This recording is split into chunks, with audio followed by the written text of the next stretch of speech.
नेरळजवळील टपाळवाडी cross धबधब्यावर पावसाळी पर्यटनादरम्यान एक अत्यंत दुर्दैवी घटना घडली आहे. यंदाच्या पावसाळ्यातील या धबधब्यावरची ही पहिली जीवितहानी ठरली असून नेरळमधील अरबिन शेख या तरुणाचा पाण्यात बुडून मृत्यू झाला आहे. मिळालेल्या माहितीनुसार अरबिन शेख हा आपल्या मित्रांसोबत टपाळवाडी क्रॉस धबधब्यावर पर्यटनासाठी गेला होता. धबधब्याच्या पाण्याचा वेग आणि खोलीचा अंदाज न आल्याने अरबिन आणि त्याचा एक मित्र पाण्यात बुडू लागले.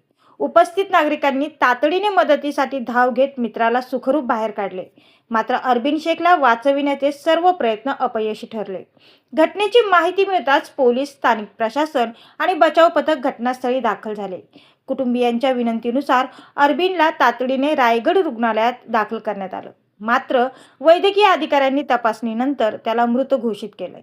या घटनेमुळे अरबिनच्या कुटुंबावर दुःखाचा डोंगर कोसळला असून नेरळ परिसरात हळहळ व्यक्त होत आहे. दरम्यान पावसाळ्यात धबधबे, नद्या आणि ओढ्यांमधील पाण्याचा प्रवाह क्षणात वाढू शकतो.